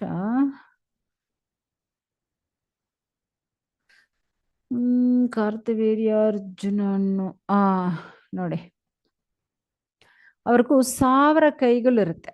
ಕಾರ್ತವೀರ್ಯಾರ್ಜುನಿಗೂ 1000 ಕೈಗಳು. ಸೊ ಅವ್ರು ಬಂದು ದತ್ತಾತ್ರೇಯರು ಇದ್ದಾರಲ್ವಾ, ಭಗವಂತ ದತ್ತಾತ್ರೇಯನ ಭಕ್ತರು ಅವರು. ಸೊ ಅವರು ಆ ತರ ದತ್ತಾತ್ರೇಯರತ್ತ ತಪಸ್ ಮಾಡಿ ಅವ್ರಿಗೂ 1000 ಕೈಗಳು ಸಿಕ್ಬಿಟ್ಟಿದೆ. ಸೊ ಈ 1000 ಕೈಗಳು ಇருந்து ಇವ್ರಿಗೂ ಸ್ವಲ್ಪ ಅಹಂಕಾರ ಬಂದ್ಬಿಟ್ಟಿದೆ. ಓಹ್, ನನ್ಗೂ 1000 ಕೈಗಳಿದೆ, ನಾವ್ ಏನ್ ಬೇಕಂದ್ರೆ ಮಾಡ್ಬೋದು. ಒಂದು ಟೈಮ್ ಏನಾಗಿದೆ, ಇದು ಬಂದು ನಮಗೂ ರಾಮಾಯಣದಲ್ಲಿರುತ್ತೆ ಈ ಕತೆ. ಸೊ ಅಲ್ಲಿ ಬಂದು ಈ ನರ್ಮದಾ ನದಿ ಇರುತ್ತೆ. ನರ್ಮದಾ ಈ ಕಾರ್ತವೀರ್ಯಾರ್ಜುನನಿಗೂ ಜಾಸ್ತಿ ಹೆಂಡತಿಗಳು. ಕಾರ್ತವೀರ್ಯಾರ್ಜುನ ಏನ್ ಮಾಡ್ತಾನೆ, ಆ ಪೂರ್ತಿ 1000 ಕೈಗಳಿದಲ್ವಾ, ಆ 1000 ಕೈಗಳಿಂದ ನದಿನಿ ಈ ತರ ಅಡ್ಡ ಇಟ್ಬಿಡ್ತಾನೆ. 1000 ಕೈಗಳಿಂದ ಇಡುವಾಗ ಅದು ದೊಡ್ಡ ನೀರು ಹೋಗಕ್ಕಾಗಲ್ಲ, ಪೂರ್ತಿ ಸ್ಟೋರ್ ಆಗುತ್ತೆ. ಮತ್ತೆ ಏನ್ ಮಾಡ್ತಾನೆ, ಆ 1000 ಕೈಗಳು ತೆಗೆದು ಬಿಡ್ತಾನೆ. ಸೊ ಅಟ್ ಅ ಟೈಮ್ ನೀರು ಸ್ಟೋರ್ ಆಗಿ ಮತ್ತೆ ಸ್ವಲ್ಪ ಟೈಮ್ ಆದ್ಮೇಲೆ ಎತ್ತಿದ್ರೆ ಏನಾಗುತ್ತೆ, ಇವಾಗ ಜಾಸ್ತಿ ನೀರು ಅಟ್ ಅ ಟೈಮ್ ಫೋರ್ಸ್ಲಿ ಹೋಗುತ್ತೆ. ಸೊ ಆ ಜಾಗದಲ್ಲಿ ಆ ಯಾರು ಇದರು ರಾವಣನು ತಪಸ್ ಮಾಡ್ತಾ ಇತ್ತು, ಎಲ್ಲಿ? ಆ ನರ್ಮದಾ ನದಿ ತೀರದಲ್ಲಿ. ಸೊ ಇವರು 1000 ಕೈಗಳು ಇಟ್ಕೊಂಡು ಸ್ವಲ್ಪ ಟೈಮ್ ಆದ್ಮೇಲೆ ತೆಗಿಯುವಾಗ ಅಷ್ಟು ನೀರು ಬೇಗ ಹೋಗುತ್ತೆ. ಆವಾಗ ಅಲ್ಲಿ ರಾವಣನು ಕೂತ್ಕೊಂಡು ತಪಸ್ ಮಾಡಿಬಿಟ್ಟು ಶಿವಕ್ಕೂ ಪೂಜೆ ಮಾಡ್ತಾ ಇದ್ದಾನೆ. ತಪಸ್ ಮಾಡಿ ಆಮೇಲೆ ಅವನು ಪೂಜೆ ಅಭಿಷೇಕ ಈ ತರ ಮಾಡ್ತಾ ಇದ್ದಾನೆ. ಇವಾಗ ಟಕ್ಕನ್ ಇಷ್ಟು ಜೋರಾಗ ನೀರ್ ಬಂದು ಅಲ್ಲಿರೋ ಆ ಶಿವಲಿಂಗ ಮತ್ತೆ ರಾವಣ ಎಲ್ಲ ನರ್ಮದಾ ನದಿ ನೀರಲ್ಲಿ ಅಡ್ದ್ಕೊಂಡು ಹೋಗ್ಬಿಟ್ಟಿದೆ. ಸೊ ಇವಾಗ ರಾವಣಗೂ ಕೋಪ ಬಂದ್ಬಿಟ್ಟೆ, ಇದ್ಯಾರಪ್ಪ ಇದು, ಈ ತರ ನೀರು ಇಷ್ಟು ಜೋರಾಗ ಸ್ಟಾಪ್ ಮಾಡಿ ಬಿಡೋದು, ನನ್ನ ಶಿವಲಿಂಗ ಅಲ್ಲ ಈ ತರ ನೀರಲ್ಲಿ ಅಡ್ದ್ಕೊಂಡು ಹೋಗ್ಬಿಟ್ಟಿದೆ. ಅವನಿಗೂ ಕೋಪ ಬಂದು ಹೋಗ್ತಾನೆ, ಯಾರು ಈ ತರ ಮಾಡೋದು? ಅಲ್ಲಿ ಹೋಗಿ ನೋಡಿದರೆ ಈ ಕಾರ್ತವೀರ್ಯಾರ್ಜುನ ಇವನ್ ಪರಾಕ್ರಮ ಅವರ ಹೆಂಡತಿಗಳಿಗೂ ತೋರ್ಸಕ್ಕೋಸ್ಕರ ಈ ತರ ನೀರು ಸ್ಟಾಪ್ ಮಾಡಿ ಓಪನ್ ಮಾಡ್ತಾ ಇದ್ದಾನೆ. ಕೋಪ ಬಂದು ಯಾಕೆ ಈ ತರ ಮಾಡ್ತಾ ಇದೀಯ ಇವನು ಜಗಳಕ್ಕೆ ಹೋಗುವಾಗ ಅವನಿಗೆ 1000 ಕೈಗಳಿದೆ ಅಲ್ವಾ, 1000 ಕೈಗಳಿಂದು ಒಂದು ಕ್ಷಣದಲ್ಲಿ ಏನ್ ಮಾಡ್ಬಿಡ್ತಾನೆ, ರಾವಣನ್ನೇ ಒಂದು ಕೋತಿ ತರ ಗೂಡಲ್ಲಿ ಹಾಕಿ ಕೇಜ್ ಆ ತರ ಹಾಕಿ ಆ ತರ ಒಂದು ಏನೋ ವೇಷ ಮಾಡಿ ಇಟ್ಬಿಡ್ತಾನೆ. ಇವಾಗ ಒಂದು ಕೇಜ್ ಒಳಗಡೆ ಒಂದು ಕೋತಿ ಇದ್ರೆ ಯಾವ ತರ, ಆ ತರ ರೂಪಾನಿ ಪೇಂಟಿಂಗ್ ಮಾಡಿ ರಾವಣನ ಆ ತರ ಇಟ್ಬಿಟ್ಟು entrance of the palace, okay, ಆ ಅರಣ್ಮನೆ ಎಂಟ್ರೆನ್ಸ್ ಅಲ್ಲಿ ಈ ತರ ಒಂದು ಕೇಜ್ ಇಟ್ಬಿಡ್ತಾನೆ. ಸೊ ಅದು ಒಳಗಡೆ ರಾವಣನ್ನಿ ಬಂಧಿಸಿ ಒಂದು ಕೋತಿ ತರ ರೂಪ ಮಾಡಿಸಿ ಇಟ್ಬಿಡ್ತಾನೆ. ಏನು ಬಿಡ್ತಾನೆ, ಎಲ್ಲರಿಗೂ ನನ್ನ ಪ್ರಜೆಗಳೆಲ್ಲ ಬಂದು ಈ ಕೋತಿನಿ ನೋಡಿ ನಗ್ಬಿಟ್ಟು ಹೋಗ್ಬೇಕು. ಸೊ ಈ ತರ ಇನ್ಫಾರ್ಮೇಶನ್ ಕೊಟ್ಟಿದ ಮೇಲೆ ಏನ್ ಮಾಡಕ್ಕಾಗತ್ತೆ. ಸೊ ಎಲ್ಲ ಪ್ರಜೆಗಳು ಬರ್ತಾರೆ. ಅಲ್ಲಿ ಗೂಡಿಲಿರೋ ರಾವಣನ್ನೇ ಕೋತಿ ಕೋತಿ ಕೋತಿನೇ ಎಲ್ಲ ನಕ್ಕೊಂಡು ಅಷ್ಟು ಆರವಾರ ಮಾಡ್ಕೊಂಡು ನಕ್ಕೊಂಡು ಹೋಗ್ತಾರೆ. ಸೊ ಎಷ್ಟೋ ದಿನಗಳು ಈ ತರ ಆಯ್ತು. ಆವಾಗ ಒಂದು ಋಷಿ ನೋಡ್ತಾರೆ. ಋಷಿ ಬಂದು ಕಾರ್ತವೀರ್ಯಾರ್ಜುನ ಹತ್ರ ರಿಕ್ವೆಸ್ಟ್ ಮಾಡ್ತಾರೆ. ಕಾರ್ತವೀರ್ಯಾರ್ಜುನ ಇವನೊಂದು ದೊಡ್ಡ ಶಿವ ಭಕ್ತನು, ರಾವಣನು. ಸೊ ಅದು ಒಂದು ಬ್ರಾಹ್ಮಣನು. ಅವನು ಈ ತರ ಒಂದು ಕೋತಿ ತರ ಬದಲಾಕಿ ಈ ತರ ಒಂದು ಗೂಡಲ್ಲಿ ಹಾಕಿ ಆ ಅವನೇ ಅಪಮಾನ ಮಾಡಬಾರ್ದು, ಅವನಿಗೆ ಬಿಟ್ಬಿಡು ಅಂತ ಹೇಳ್ತಾರೆ. ಸೊ ಋಷಿ ಹೇಳಿದ ಮೇಲ್ಗಡೆ ಏನ್ ಮಾಡಕ್ಕಾಗುತ್ತೆ. ಸೊ ಅದಕ್ಕೆ ಕಾರ್ತವೀರ್ಯಾರ್ಜುನ ಏನ್ ಮಾಡ್ತಾನೆ, ಬಿಟ್ಬಿಡ್ತಾನೆ. ಬಿಟ್ರೆ ಇದೆ ಮೇಲ್ಗಡೆ ರಾವಣನು ಹೋಗ್ಬಿಡ್ತಾನೆ. ಸೊ ಆ ತರ ರಾವಣನು ಎಲ್ಲಾ ದೇವರುಗಳನ್ನ ಅವ್ರ ಕಾಲ್ ಕೆಳಗೆ ಇಟ್ಕೊಂಡ್ಬಿಟ್ಟಿದ್ದಾನೆ. ಅಷ್ಟೊಂದು ಪರಾಕ್ರಮಶಾಲಿ. ಆದ್ರೆ ಆ ರಾವಣನ್ನೇ ಒಂದು ಕೋತಿ ತರ ಒಂದು ಗೂಡಲ್ಲಿ ಹಾಕಿ ಆ ಕೇಜಲ್ಲಿ ಹಾಕಿ ಈ ಎಷ್ಟೋ ದಿನಗಳು ಬಂಧಿಸಿದಾನೆ ಕಾರ್ತವೀರ. ಆದ್ರೆ ನೋಡ್ಕೊಳ್ಳಿ, ಕಾರ್ತವೀರ್ಯಾರ್ಜುನ ಅಷ್ಟೊಂದು ಪರಾಕ್ರಮಶಾಲಿ ಅಲ್ವಾ. ಸೊ ಇವಾಗ ಜಮದಗ್ನಿ ಹತ್ರ ಇರೋ ಆ ಗೋಮಾತಾನಿ ಎತ್ಕೊಂಡು ಹೋಗ್ತಾನೆ. ಎತ್ಕೊಂಡು ಇಟ್ಸ್ ಜಬರ್ದಸ್ತ್ ಆಗ ಬೈ ಫೋರ್ಸ್ ಅವನ್ ಬಂದು ಇಳಿದುಕೊಂಡು ಹೋಗ್ತಾನೆ. ಹೋಗುವಾಗ ಈ ನ್ಯೂಸು ಪರಶುರಾಮರ್ಗೂ ಹೋಯ್ತು. ಸೊ ತುರಂತ್ ಪರಶುರಾಮರ್ಗೂ ಕೋಪ ಬಂದಿದೆ. ಯಾಕಂದ್ರೆ ಅದು ಬಂದು ಋಷಿಗಳಿಗೋಸ್ಕರ ಅವರು ತಪಸ್ ಮಾಡಿ ಏನೋ ಆ ತರ ಒಂದು ಗೋಮಾತ ಸಿಕ್ಕಿದೆ. ಅದು ಅವರ ಹತ್ರ ಇದ್ದು ನೀವ್ ಯಾಕೆ ಈ ತರ ಕಿಡ್ನಾಪ್ ಮಾಡ್ಕೊಂಡು ಹೋಗ್ತೀಯ, ಯಾಕೆ ಈ ತರ ಜಬರ್ದಸ್ತ್ ಆಗಿ ಎತ್ಕೊಂಡು ಹೋಗ್ತೀಯ, ಅದು ಕೊಟ್ಬಿಡು ಅಂತ ಹೇಳ್ತಾರೆ. ಆವಾಗ ಕಾರ್ತವೀರ್ಯಾರ್ಜುನಕ್ಕೂ ಪರಶುರಾಮರಿಗೂ ಜಗಳ ಬಂದ್ಬಿಡುತ್ತೆ. ಯಾಕಂದ್ರೆ ಕಾರ್ತವೀರ್ಯ ಅಷ್ಟೊಂದು ಪರಾಕ್ರಮಶಾಲಿ ಅಲ್ವಾ. ಪರಶುರಾಮರು ಅವರು ಸಾಕ್ಷಾತ್ ಭಗವಂತ ಇಲ್ವಾ. ಸೊ ಇವಾಗ ನೋಡಿ, ಶಕ್ತಿ ಭಗವಂತನ ಶಕ್ತಿಗಳೇ ಎರಡು, ಶಕ್ತಿ ಆವೇಶ ಅವತಾರ. ಸೊ ತುರಂತ ಪರಶುರಾಮರು ಏನ್ ಮಾಡ್ತಾರೆ, ಅವನು 1000 ಕೈಗಳನ್ನ ಕತ್ತರಿಸ್ಬಿಡ್ತಾರೆ. ಕತ್ತರಿಸಿ ಲಾಸ್ಟ್ ಅವ್ರನ್ನೇ ತಲೆನ ಕತ್ತರಿಸ್ಬಿಡ್ತಾರೆ. ಈ 1000 ಕೈಗಳು ಇರೋದ್ರಿಂದಲ್ವಾ ನಿಮ್ಗೆ ಇಷ್ಟೊಂದು ಅಹಂಕಾರ. ಯಾಕಂದ್ರೆ ಏನಾದ್ರು ಒಂದು ನಮ್ಗೆ ಎಕ್ಸ್ಟ್ರಾ ಕ್ವಾಲಿಟೀಸ್ ಇದ್ರೆ ಸ್ವಲ್ಪ ಅಹಂಕಾರ ಬರುತ್ತಲ್ವಾ. ಸೊ ಆ ತರ ನಿಮ್ಗೂ 1000 ಕೈಗಳು ಇರೋದ್ರಿಂದಲ್ವಾ ಈ ಅಹಂಕಾರ ಬಂದಿದೇನು. ಪರಶುರಾಮರು ಏನ್ ಮಾಡ್ತಾರೆ, ಒಂದೊಂದು ಕೈಯನ್ನು ಕತ್ತರಿಸಿ ಕತ್ತರಿಸಿ ಲಾಸ್ಟ್ 1000 ಕೈಗಳನ್ನು ಕತ್ತರಿಸಿಬಿಟ್ಟು ಲಾಸ್ಟ್ ಅವ್ರ ತಲೆಯನ್ನು ಕತ್ತರಿಸ್ಬಿಡ್ತಾರೆ. ಸೊ ಈ ತರ ಕತ್ತರಿಸಿ ಮೇಲೆ ಮತ್ತೆ ಆ ಗೋಮಾತ ಮತ್ತೆ ಅದನ್ನ ಕರು ಎರಡನ್ನೂ ಎತ್ಕೊಂಡು ಬಂದು ಜಮದಗ್ನಿ ಹತ್ರ ಕೊಡ್ತಾರೆ. ಆದ್ರೆ ಜಮದಗ್ನಿ ಕೇಳ್ತಾರೆ, ಆ ರಾಜ ಯಾವ ತರ ಕೊಟ್ಟಿದ್ದಾನೆ. ಇಲ್ಲ, ಅವನು ಜಗಳ ಮಾಡಿದ್ದಾನೆ, ಅದಕ್ಕೆ ಅವನು ಕೈಯೆಲ್ಲ ಕತ್ತರಿಸಿ ಅವನ ತಲೆನೇ ಕತ್ತರಿಸ್ಬಿಟ್ಟಿದ್ದ. ಇವಾಗ ಜಮದಗ್ನಿ ಹೇಳ್ತಾರೆ, ಯಾಕೆ ಈ ತರ ಮಾಡಿದ್ಯಾ. ಆಕ್ಚುಲಿ ರಾಜ ಬಂದು ಭಗವಂತನ ಪ್ರತಿನಿಧಿ. ಯಾಕಂದ್ರೆ ಅವರೇ ಎಲ್ಲರನ್ನ ರಕ್ಷಣೆ ಮಾಡೋರು. ಒಂದು ರಾಜನ ಯಾಕೆ ಈ ತರ ನೀವು ಕತ್ತರಿಸಿ ಬಿಟ್ಟಿದ್ಯಾ, ಅದು ದೊಡ್ಡ ಅಪರಾಧ ಅಲ್ಲ, ಪಾಪ ಅಲ್ವಾ, ಆ ತರ ಮಾಡಬಾರದು. ಸರಿ ಓಕೆ, ನಾವು ಹೋಗಿ ಮತ್ತೆ ನಾವು ತಪಸ್ ಮಾಡ್ತೀನಿ. ಪರಶುರಾಮರು ಮತ್ತೆ ಅವರು ತಪಸ್ ಮಾಡಕ್ ಹೋಗ್ಬಿಡ್ತಾರೆ. ತಪಸ್ ಮಾಡಕ್ ಹೋಗಿದ ಮೇಲ್ಗಡೆ ಈ ಕಾರ್ತವೀರ್ಯಾರ್ಜುನಕ್ಕೂ ಮಕ್ಕಳಿದ್ದಾರೆ. ಆ ಮಕ್ಕಳು ಏನ್ ಮಾಡ್ತಾರೆ, ಜಮದಗ್ನಿ ಕೂತ್ಕೊಂಡು ತಪಸ್ ಮಾಡುವಾಗ ಇವರು ಬ್ಯಾಕ್ ಸೈಡ್ ಇಂದು ಬಂದು ಆ ಜಮದಗ್ನಿ ತಲೆನೇ ಕತ್ತರಿಸ್ಬಿಡ್ತಾರೆ. ಋಷಿ ಅದ ಪರಶುರಾಮರ ತಂದೆ ಜಮದಗ್ನಿ ತಲೆನೇ ಕತ್ತರಿಸ್ಬಿಡ್ತಾರೆ. ಸೊ ಮತ್ತೆ ಈ ನ್ಯೂಸು ಪರಶುರಾಮರ್ಗೂ ಗೊತ್ತಾಗಿ ಅವ್ರಿಗೂ ಮತ್ತೆ ಜಾಸ್ತಿ ಕೋಪ ಬಂದ್ಬಿಟ್ಟಿದೆ. ತಪ್ಪು ಮಾಡಿದ ಯಾರು, ಕಾರ್ತವೀರ್ಯಾರ್ಜುನ. ಅದಕ್ಕೂ ಶಿಕ್ಷೆ ಪರಶುರಾಮರು ಕೊಟ್ಟೆ ಇತ್ತು. ಆದ್ರೆ ಮತ್ತೆ ಏನ್ ಮಾಡ್ತಾರೆ, ಅವ್ರ ಮಕ್ಕಳು ಬಂದು ಜಮದಗ್ನಿನೇ ಕೊಂದ್ಬಿಡ್ತಾರೆ. ಸೊ ಇವಾಗ ಕ್ಷತ್ರಿಯ ವಂಶ ಇಷ್ಟೊಂದು ಉಗ್ರವಾಯ್ತಾ. ಒಂದು ಬ್ರಾಹ್ಮಣ ಒಂದು ಋಷಿನೇ ಕೊಳ್ಳೋ ತರ ಇಷ್ಟು ಒಂದು ಉಗ್ರವಾಗಿ ಇದ್ದಾರೆ. ಧರ್ಮ ಇಲ್ಲ ಇವ್ರಕಲ್ಲ. ಅದಕ್ಕೆ ಪರಶುರಾಮರಿಗೂ ಕೋಪ ಬಂದ್ಬಿಟ್ಟಿದೆ. ಮತ್ತೆ ಇವ್ರನ್ನೆಲ್ಲ ಈ ತರ ಇರೋ ಕ್ಷತ್ರಿಯರುಗಳು ದುರ್ಬುದ್ಧಿ, ಅಹಂಕಾರ, ಸತ್ಯ ಇಲ್ಲ ಇವ್ರಕಲ್ಲ, ಧರ್ಮ ಫಾಲೋ ಮಾಡಿಲ್ಲ, ಈ ತರ ಕ್ಷತ್ರಿಯರುಗಳನ್ನ ನಾವು ಕೊಳ್ಳೇಬೇಕು. ಅವ್ರೇನ್ ಮಾಡ್ತಾರೆ, ಯಾರೆಲ್ಲ ಕೆಟ್ಟ ರಾಜಾಕುಲು ಕೆಟ್ಟ ಕ್ಷತ್ರಿಯರುಗಳು ಇದಾರೋ ಅವ್ರ ಎಲ್ಲರನ್ನು ಕೊಲ್ಲಕ್ಕೆ ಶುರು ಮಾಡ್ತಾರಂತೆ.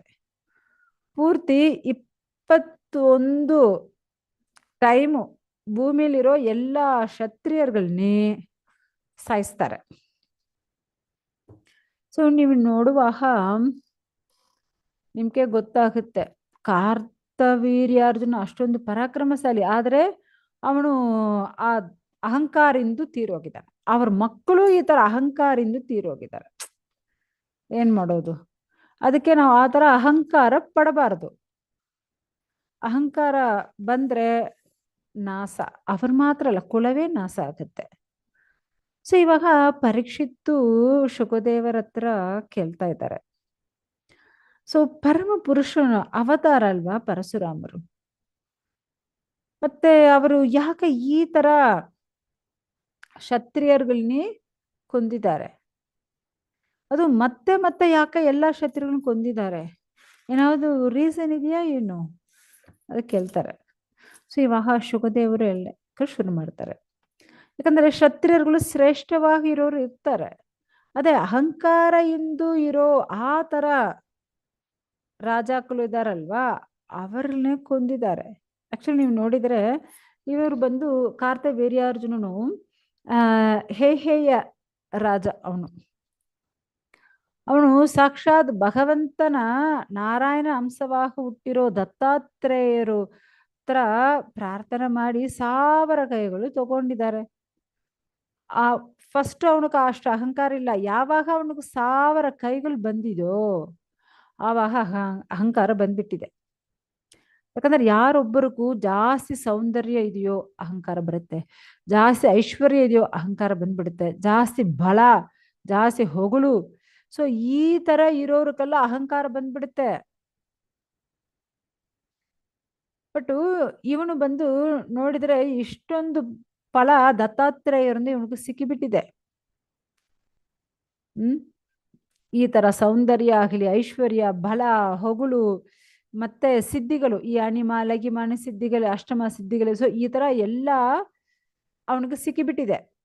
ಯಾರು? ಕಾರ್ತವೀರ್ಯಾರ್ಜುನ. ಅದಕ್ಕೆ ಅವನಿಗೆ ಆ ತರ ಅಹಂಕಾರ ಬಂದ್ಬಿಟ್ಟಿದೆ. ಆ ಅಹಂಕಾರದಿಂದ ಅವನು ಈ ತರ ತಪ್ಪು ಮಾಡಕ್ಕೂ ಶುರು ಮಾಡಿದ್ದಾನೆ. ಅದು ನಾವು ಬಂದು ಸ್ವಲ್ಪ ಧರ್ಮ ಪ್ರಕಾರ ನಡ್ಕೋಬೇಕು.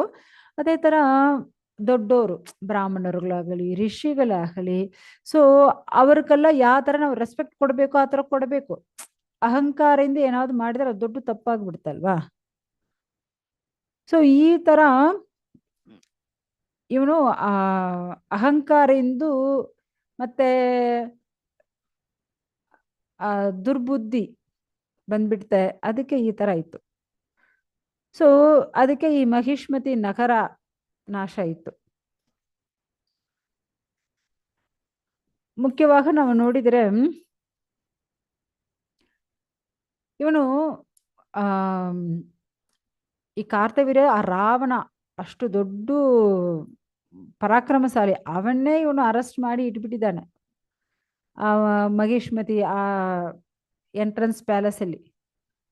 ಸೊ ಅಷ್ಟು ಪರಾಕ್ರಮಶಾಲಿ, ಆದರೆ ಅವನ್ ಮಾಡಿದ ಅಹಂಕಾರದಿಂದ ಈ ತರ ನಾಶ ಆಯ್ತು. ಸೊ ಅದಕ್ಕೆ ನಾವು ಯಾವಾಗ ಅಹಂಕಾರ ಇಟ್ಕೋಬಾರದು. ಈ ಕಾರ್ತವೀರ್ಯಾರ್ಜುನು ಜಮದಗ್ನಿ ಆಶ್ರಮಕ್ಕೂ ಬೇಟೆಯಾಡಕ್ಕೆ ಹೋಗಿದ್ದಾನೆ. ಅಲ್ಲಿ ಅವನು ಜಮದಗ್ನಿ ಋಷಿ ಹತ್ರ ಹೋಗಿದ್ದಾನೆ, ಅದೆಲ್ಲ ಏನ್ ತಪ್ಪಿಲ್ಲ. ಅಲ್ಲಿ ಊಟ ಮಾಡಿದಾನೆ, ಓಕೆ, ಅದು ಏನ್ ಪ್ರಾಬ್ಲಮ್ ಇಲ್ಲ. ಆದ್ರೆ ಅಲ್ಲಿ ಇರೋ ವಸ್ತುಗಳ ಮೇಲ್ಗಡೆ ಇವನು ಆಕರ್ಷಣ ಆಗಿದ್ದಾನೆ, ಅದು ಅವನಿಗೆ ಬೇಕು ನಾವು ಅನ್ಕೊಂಡ್ಬಿಟ್ಟಿದ್ದಾನೆ. ಸೊ ಮತ್ತೊರು ವಸ್ತುಗಳು ನಾವು ತನಕು ಬೇಕು ಆ ತರ ಕೇಳಬಾರದು. ಅವರ ವಸ್ತುಗಳನ್ನೇ ಓಕೆ, ಏನೋ ಭಗವಂತ ಅನುಗ್ರಹದಿಂದ ಅವ್ರಿಗೂ ಈ ಗೋಮತ ಈ ಕಾಮಧೇನು ಸಿಕ್ಕಿದೆ, ನೀವು ಬಿಡ್ಬಿಡ್ಬೇಕು. ಅವನು ಈ ತರ ಅಹಂಕಾರದಿಂದ ಅದು ಅವನಿಗೆ ಬೇಕು ಅವನು ಇಚ್ಛೆ ಪಟ್ಟಿದ್ದಾನಲ್ವಾ. ಸೊ ಅದಕ್ಕೆ ಈ ತರ ಅದದು ಮತ್ತೋರು ವಸ್ತು ಮೇಲ್ಗಡೆ ಅಸೂಯೆ ಪಡಬಾರದು. ಆ ಅಸೂಯೆಯಿಂದ ಈ ಪ್ರಾಬ್ಲಮ್ ಬಂದಿದೆ. ಓಕೆ, ಮತ್ತೆ ಏನಾಯ್ತು, ಯಾಕಂದ್ರೆ ಋಷಿಗಳಿಗೂ ಯಾಕೆ ಬೇಕಂದ್ರೆ ಅವರು ಡೈಲಿ ಯಾಗ ಯಜ್ಞ ಮಾಡ್ತಾರೆ, ಅವ್ರ ಅಗ್ನಿಹೋತ್ರ ಯಾಗ ಮಾಡೋದು, ಡೈಲಿ ಯಾಗ ಮಾಡೋದು. ಸೊ ಅವಾಗ ಅವ್ರಿಗೆಲ್ಲ ತುಪ್ಪ ಬೇಕಾಗುತ್ತೆ. ಸೊ ಮತ್ತೆ ಆ ಅಗ್ನಿಗೂ ಯಾಗಲ್ಲಿ ಹಾಕಕ್ಕೂ ವಸ್ತುಗಳು ಸಮಿತಿಗಳು ಎಲ್ಲ ಬೇಕಲ್ವಾ. ಸೊ ಅದಕ್ಕೆ ಅವ್ರಿಗೂ ಎಲ್ಲ ವಸ್ತುಗಳು ಬೇಕು. ಅದಕ್ಕೆ ಈ ಗೋಮತ, ಈ ಕಾಮಧೇನು ಅವ್ರಿಗೂ ಬೇಕಾಗುತ್ತೆ. ಅದು ಯಾಗ ಯಜ್ಞ ಮಾಡಕ್ಕೆ ಏನೇನು ವಸ್ತುಗಳು ಬೇಕೋ ಅದೆಲ್ಲ ಅದು ಕೊಡುತ್ತೆ. ಆಕ್ಚುಲಿ ನಾವು ಬಂದು ಗೋ ರಕ್ಷೆ ಮಾಡಬೇಕು, ಗೋ ಹಿಂಸೆ ಮಾಡಬಾರ್ದು. ಆದ್ರೆ ಇವನು ಗೋ ರಕ್ಷೆ ಮಾಡಿದ, ಗೋ ಹಿಂಸೆ ಮಾಡಿದಾನ ನೋಡಿ, ಗೋ ಹಿಂಸೆ ಮಾಡಿದಾನೆ ಇಲ್ವಾ. ಸೊ ಅದು ಬಂದು ಜಬರ್ದಸ್ತಾಗ ಅವನು ಬಂದು ಎತ್ಕೊಂಡು ಬಂದಿದ್ದಾನೆ ಆ ಗೋಮಾತಾನಿ. ಅದಕ್ಕೆ ಅದು ಬಂದು ಬಲಾತ್ಕಾರ ಮಾಡೋ ತರ ಆಯ್ತಲ್ವಾ, ಅದು ತಪ್ಪು. ಮತ್ತೆ ಆ ಅದಕ್ಕೆ ಕಾರ್ತವೀರ್ಯಾರ್ಜುನನು ಮತ್ತೆ ಅವನ ಕುಲ ಎಲ್ಲ ನಾಶ ಆಯ್ತು. ಯಾಕಂದ್ರೆ ಪರಶುರಾಮರು ಕೈಯಲ್ಲಿ ಒಂದು ಕೋಡಾರಿ ಪರಸು ಇಟ್ಕೊಂಡಿರ್ತಾರೆ. ಸೊ ಆ ಪರಸು ಇಟ್ಕೊಂಡೇ ಅವ್ರು ಏನ್ ಮಾಡಿದ್ದಾರೆ, ಅಷ್ಟು ಕೋಪದಿಂದ ಈ ತರ ತಂದೆನಿ ಸಾಯಿಸೋದು ಮತ್ತೆ ಗೋ ಹಿಂಸೆ ಮಾಡೋದು. ಅದಕ್ಕೆ ಅವ್ರಿಗೆ ಕೋಪ ಬಂದು ಈ ತರ ಅವರು ಎಲ್ಲ ಕ್ಷತ್ರಿಯರುಗಳನ್ನ ಸಾಯಿಸಿಬಿಟ್ಟಿದ್ದಾರೆ. ಓಕೆ, ಮತ್ತೆ ಏನಾಯ್ತು ಆಕ್ಚುಲಿ ನೀವು ನೋಡಿದರೆ, ಯಾಕಂದ್ರೆ ಇವನಿಗೂ 1000 ಕೈಗಳಿತ್ತಲ್ವಾ, ಯಾರಿಗೂ ಕಾರ್ತವೀರ್ಯಾರ್ಜುನಗೂ. ಆದ್ರೆ ನೋಡಿ ಇವಾಗ ನಮ್ಮ ಪಿಕ್ಚರ್ಲಿ ನೋಡೋದೇ ಸ್ವಲ್ಪ ಅಲ್ವಾ. 1000 ಕೈಗಳಂದ್ರೆ 1000, ಒಂದೊಂದು ಕೈಯಲ್ಲೂ ಒಂದೊಂದು ಆಯುಧ ಇಟ್ಕೊಂಡಿದ್ದಾನಂತೆ ಅವನು. ನಮ್ಗೂ 1000 ಆಯುಧಗಳು ಹೆಸರುಗಳು ಗೊತ್ತಾ? ಇಲ್ಲ. ಸೊ ಏನು ಸ್ವಲ್ಪ ಸ್ವಲ್ಪ ನಮ್ಗೆ ಗೊತ್ತು, ಏನು ಒಂದು ಗದ, ಮತ್ತೆ ಬಾಳು, ಮತ್ತೆ ಗಡ್ಗ, ಗುರಾಣಿ, ಈಟಿ, ಬಿಲ್ಲು, ಅಂಬು. ಸೊ ಈ ತರ ಏನೋ ಸ್ವಲ್ಪ ಸ್ವಲ್ಪವೇ ನಮ್ಗೂ ಆ ವಸ್ತುಗಳೆಲ್ಲ ಗೊತ್ತಾಗುತ್ತೆ ಇಲ್ವಾ. ಆದ್ರೆ ಮತ್ತೆ ಅವನು ಆ ತರ 1000 ಕೈಗಳು 1000 ಆಯುಧಗಳು ಇಟ್ಕೊಂಡಿರ್ತಾನಂತೆ. ಆದ್ರೆ ನೋಡಿ ಭಗವಂತನ ಯಾರು ದತ್ತಾತ್ರೇಯನ ಅನುಗ್ರಹದಿಂದ ಇವನಿಗೆ ಈ ಸಿಕ್ಕಿದೆ ಈ ಪರಾಕ್ರಮ. ಆದ್ರೆ ಅವನ ಅಹಂಕಾರ ಪಟ್ಟಿರೋದ್ರಿಂದ ಅದೇ ಭಗವಂತ ರೂಪ ಯಾರು ಪರಶುರಾಮರು. ಸೊ ಅವರಿಂದು ಮತ್ತೆ ಇವನದು ಪೂರ್ತಿ ನಾಶ ಆಯ್ತು. ಸೊ ಭಗವಂತ ಅನುಗ್ರಹದಿಂದ ಏನ್ ಸಿಕ್ಕಿದೆಯೋ ಅದು ಮತ್ತೆ ಭಗವಂತನೇ ಕೊಡ್ತಾನೆ, ಮತ್ತೆ ಭಗವಂತನೇ ತಗೊಂಡ್ ಬಿಡ್ತಾನೆ. ಸೊ ಅದಕ್ಕೆ ನಾವು ಆ ತರ ಅಹಂಕಾರ ಇಟ್ಕೋಬಾರದು. ಈ ಕಥೆಯಿಂದ ನಾವು ಅದೇ ತಿಳ್ಕೋಬೇಕು. ಓಕೆ, ಸೊ ಆಕ್ಚುಲಿ ಕಾರ್ತವೀರ್ಯಾರ್ಜುನನ ಹತ್ರ 17 ಅಕ್ಷೌಹಿಣಿ ಸೇನೆಗಳಿತ್ತಂತೆ. ಆದರೆ ಆಪೋಸಿಟ್ ಒಂದೇ ಒಬ್ಬರು, ಯಾರು ಅವರೇ ಪರಶುರಾಮರು. ಆಕ್ಚುಲಿ 17 ಅಕ್ಷೌಹಿಣಿ ಅಂದ್ರೆ 21,870 ರಥಗಳು, 21,870 ಆನೆಗಳು, ಮತ್ತೆ 1,00,000 ಅದಾದ 1,09,350 ಸೋಲ್ಜರ್ಸು, ಮತ್ತೆ 65,610. ಸೊ ಇದೆಲ್ಲ ಸೇರಿದೆ, ಅದೇನು ಕುದುರೆಗಳು. ಸೊ ಇದೆಲ್ಲ ಸೇರಿದರೆ ಒಂದು ಅಕ್ಷೌಹಿಣಿ ಅಂತ. ಈ ತರ 17 ಅಕ್ಷೌಹಿಣಿ ಇತ್ತಂತೆ. ಆದ್ರೆ ನೋಡಿ 17 ಅಕ್ಷೌಹಿಣಿ ಇತ್ತು, ಆದ್ರೆ ಆಪೋಸಿಟ್ ಯಾರು, ಸಾಕ್ಷಾತ್ ದೇವೋತ್ತಮ ಪರಮ ಪುರುಷ ರೂಪ ಪರಶುರಾಮರು. ಆ ಪರಶುರಾಮರು ಒಬ್ಬರೇ ಈ ಪೂರ್ತಿ 17 ಅಕ್ಷೌಹಿಣಿ ಸೇನೆನಿ ಸಾಯಿಸಿಬಿಟ್ಟಿದ್ದಾರೆ. ನೋಡ್ಕೊಳ್ಳಿ, ಭಗವಂತ ಕೋಪ ಬಂದ್ರೆ ಏನಾಗುತ್ತೆ ನೋಡಿ. ಇವನು 1000 ಕೈ ಹೋಯ್ತು, ಅಷ್ಟು 17 ಅಕ್ಷೌಹಿಣಿ ಸೇನೆ ನಾಶ ಆಯ್ತು ಒಬ್ಬರಿಂದು, ಯಾರು ಆ ಪರಶುರಾಮರು. ಆ ತರ ಎಲ್ಲರನ್ನೇ ಸರ್ವನಾಶ ಮಾಡಿದ್ದಾರೆ ಅವರು. ಓ ನಾವು ಅಹಂಕಾರದಿಂದ ನಡ್ಕೊಂಡಿದ್ರೆ ಭಗವಂತ ಶಿಕ್ಷೆ ಕೊಡ್ತಾನೆ ಹೇಳ್ತಾರಲ್ವಾ. ಸೊ ಭಗವಂತ ಕೊಡೋ ಶಿಕ್ಷೆಯಲ್ಲಿ ನಾವು ತಡ್ಸ್ಕೊಳ್ಳಕ್ಕಾಗಲ್ಲ. ನೋಡಿ ಇವನಿಗೆ 1000 ಕೈಗಳು ಅದೇ ಭಗವಂತ ಇಂದು ಸಿಕ್ಕಿದೆ. ಅದೇ ಭಗವಂತ ಇಂದು ಆ 1000 ಕೈಗಳು ಹೋಯ್ತು, ಅವನ ಸಕಲ ವಿಧ ಐಶ್ವರ್ಯ ಹೋಯ್ತು. ಸೊ ನಾವು ಇದೆಂದು ಈ ತರ ವಿಷಯಗಳು ನಾವು ಅಂಡರ್ಸ್ಟ್ಯಾಂಡ್ ಮಾಡ್ಕೋಬೇಕು. ಯಾವಾಗ ನಾವು ಶಾಂತವಾಗ ಒಂದು ಶಾಂತ ಅಂದ್ರೆ ವಿನಮ್ರತೆಯಾಗ, ಓಕೆ, ಸೊ ಎಲ್ಲರ ಹತ್ರ ವಿನಮ್ರತೆಯಾಗ ನಡ್ಕೋಬೇಕು. ಏನಾಗಿ ಇವನ್ ರಾಜವಾಗಿರ್ಲಿ, ಆದ್ರೆ ಇವನ್ ರಾಜ್ಯದಲ್ಲಿರೋ ಒಂದು ಋಷಿಯಾಗಿ ಇರಲಿ, ಆ ಋಷಿ ಹತ್ರ ಯಾವ ತರ ನಡ್ಕೋಬೇಕು, ವಿನಮ್ರತೆ ಬೇಕು, ಆ ಅಹಂಕಾರ ಇರಬಾರದು. ಯಾಕಂದ್ರೆ ಆ ನಾಶ ಆಗೋದು ಅವ್ರ ಮಾತ್ರ ಇಲ್ಲ, ಪೂರ್ತಿ ವಂಶವೂ ನಾಶ ಆಗುತ್ತೆ ಅಲ್ವಾ. ಸೊ ಅದಕ್ಕೆ ಓಕೆ, ಮತ್ತೆ ಇರೋ ಶ್ಲೋಕಗಳು ನಾವು ನಾಳೆ ನೋಡೋಣ. ಹರೇ ಕೃಷ್ಣ. ಏನಾದ್ರು ಪ್ರಶ್ನೆ ಇದ್ರೆ ಕೇಳ್ಬೋದು.